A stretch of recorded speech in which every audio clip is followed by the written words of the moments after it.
반갑습니다. 올콩톡톡입니다. 이번 테마는 기간계산 방법 똑부러지게 알자입니다.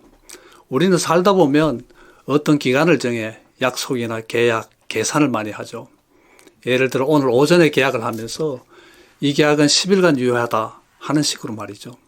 그런데 여기에서 10일간이 정확하게 언제까지인지는 쉽지 않죠.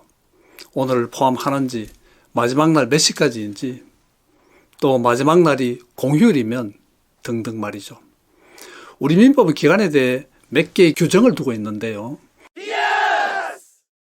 하지만 법 규정만으로 다양한 형태의 기간 문제를 해결하는 데는 실제로 어려움이 많죠. 특히 부동산 계약에서 통지기간이라든지 법률상 이의신청 기한 등을 잘못 계산해서 엄청난 재산적, 정신적 손실을 입기도 한답니다. 딱 하루 차이로. 그래서 이 영상에서 기간에 관한 한 가장 심플하게 확실하게 완전 정복을 해보도록 할게요. 중요한 초일 불산입, 기간 기산점, 기간 만료점, 달력에 의한 기간 계산, 기간의 역산 등을 예를 들면서 차근차근 알기 쉽게 설명할게요. 첫째, 먼저 민법에서 정하는 기간 규정은 강행 규정이 아니라 임의 규정입니다. 즉, 꼭 민법 규정대로 해야만 하는 것은 아니고 특약 등으로 마음대로 정할 수가 있다는 거죠. 법령이나 재판상의 처분으로 정할 수도 있고요. 계약 등 법률 행위로도 얼마든지 민법 규정과 달리 해도 돼요. 다만 당사자들이 기간 계산 방법을 정하지 아니했을 때는 민법의 기간 계산 규정이 적용된다는 겁니다. 따라서 우리는 일단 이러한 사실을 알고 각종 기간 계산 문제에 접근해야 되겠죠. 둘째, 기간의 기산점 계산인데요. 세 가지 방법, 즉시기산, 초일 불산입기산, 초일 산입기산 나누어 설명해 볼게요. 먼저 즉시기산인데요. 예컨대 1월 2일 오전 10시 15분에 계약금 500만을 빌려주면서 5시간 내로 갚을 것이라고 했을 때는요. 기산점은 즉시인 1월 2일 오전 10시 15분이 되고요. 이때부터 5시간인 당일 오후 3시 15분까지 갚아야 합니다. 즉 기간을 10분 초로 정한 때는 즉시로부터 계산하죠.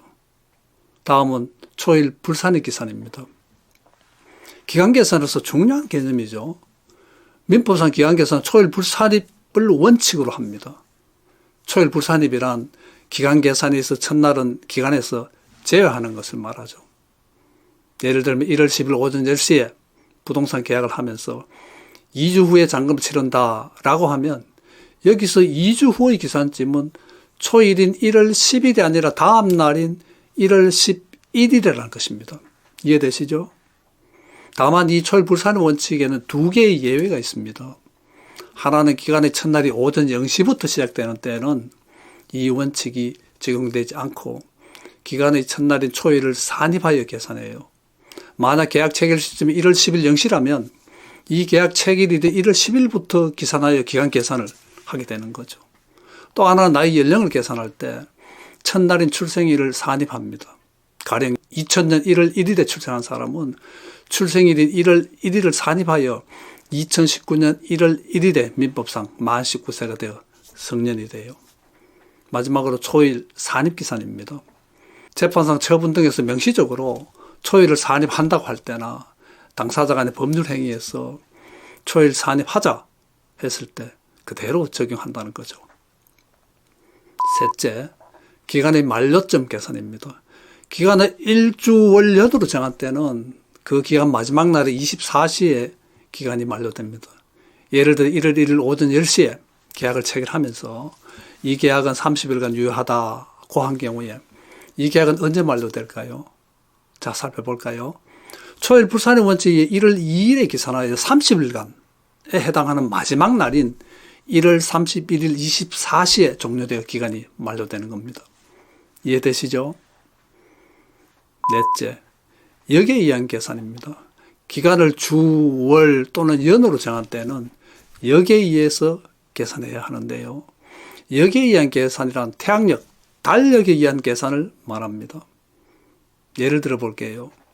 1월 31일 오전 10시에 부동산 매매 계약을 체결하고 3개월이 지난 후 잔금을 지급한다고 했을 때 여기에서 3개월이란 기간은 언제가 될까요? 자, 초일 불산입해서 기산일은 2월 1일이 되죠. 그리고 3개월이라고 했으므로 달력을 넘겨보면 5월 1일이 되겠네요. 즉 민법에서 말하는 3개월 때는 최후의 월에서 그 기산일에 해당하는 날입니다. 쉽죠? 근데 예에서 1월 30일 오전 10시에 계약했으니까 주월년의 처음으로부터 기간을 계산하지 아니하는 때에 해당하죠. 이러한 경우는 최후의 주월년에서 그 기산일에 해당한 날의 전일로 기간이 만료한다고 법에서 정하고 있죠. 그러니까 조금 전까지는 기간 계산에서 3개월의 종료일이 5월 1일이었지만 결국에는 그 전일인 4월 30일 24시에 기간이 만료되는 것입니다. 또 여기에서 만료된 4월 30일이 일요일이라면 어떻게 될까요? 기간 계산은 종료일이 토요일 또는 공휴일에 해당하는 때에는 기간은 그 이 길로 만료한다고 민법에서 정하고 있죠. 따라서 전국적으로는 4월 30일 일요일의 다음 날인 5월 1일 월요일 24시가 기간이 만료쯤이 됩니다. 한 가지 유의할 점은 기간 계산의 초일에는 전혀 적응이 없다는 거예요. 초일은 토요일이 되건 공휴일이 되건 말건 상관이 없다는 것을 알아두세요. 자, 여기에 의한 기간 계산 이제 잘 아시겠죠? 아직 하나 남았네요. 가령 23년 1월 29일 오전 10시에 중도금을 지급하고 1개월 후에 나머지 잔금을 지급하기로 한다라고 했을 때 여기에 의해서 계산하면 최종의 월인 23년 2월에는 해당일이 없게 되겠죠. 윤년이 아니니까. 이런 때는 그 월의 말일로 기간이 만료합니다. 즉 23년 2월 28일 24시가 되는 거죠. 다섯째, 기간의 역산입니다. 역산은 거꾸로 계산하는 건데요. 예를 들어 총회 소집은 일주일 전에 통지를 발송한다고 할 때 만약 총회일이 1월 12일 목요일 오후 2시라고 하면 어떻게 될까요? 거꾸로 계산해서 그 전일인 11일을 기산일로 해 5일 오전 0시에 기간이 만료됩니다. 따라서 늦어도 1월 4일 24시까지는 총회 소집 통지가 발송되어야 해요. 역산의 실무에서 아주 많이 이용되고 있지만 날짜 계산에 있어서 조금 헷갈릴 수가 있어요. 그래서 좀 더 분석적으로 계산해 볼게요. 이처럼 거꾸로 기간을 계산하는 역사는 민법 규정은 없지만 판례나 법이론 등에 따라 이해되고 해석되는 것이 일반적입니다. 민법의 기간 계산 논리를 거꾸로 적용하는 거죠. 앞에 의해서 일주일 전까지 통지를 발송해야 하는데 총회 개최일이 1월 12일 목요일 오후 2시니까 초일 불산 원칙을 적용하면 전일 11일이 기산일이 되고 일주일은 달력에 의해서 1월 4일이 되죠. 여기에 의해 계산해야 하니까요. 그런데 총회는 오후 2시부터 열리죠. 즉 0시부터 시작하지 않으므로 기산일의 일주일에 해당하는 1월 4일의 전일이 만료일이 되겠죠. 다만 우리는 역산이니까 전일을 다음 날로 해석해서 1월 5일 0시에 기간이 만료됩니다.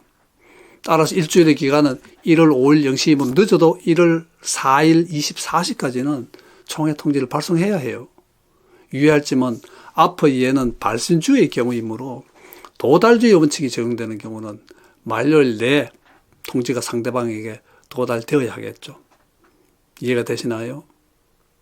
주택 임대차 계약에 있어 임차인의 2년 계약 갱신 청구권이 아주 관심사인데요. 임대인과 임차인의 뜨거운 감자죠.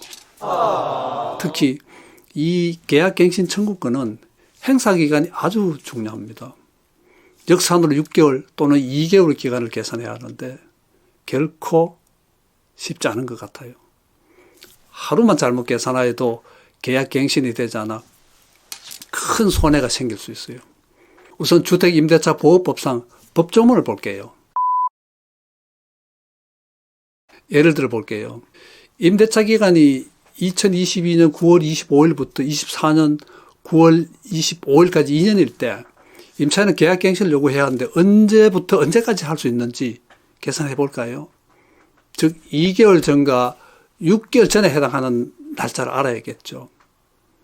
자, 역산을 해보면 2개월 계산은 임대차 기간 만료일인 24년 9월 25일에서 초일 불산입하여 역산하면 9월 24일이 기산일에 해당하고 이 기산일부터 거꾸로 2개월을 계산하면 7월 25일 0시가 2개월 만료쯤이 됩니다.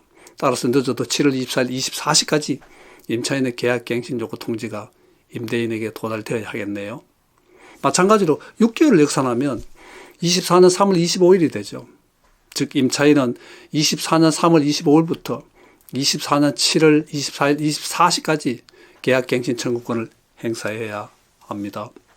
통지가 임대인에게 도달하여야 하므로 충분한 시간을 두고 통지해야만 하고요.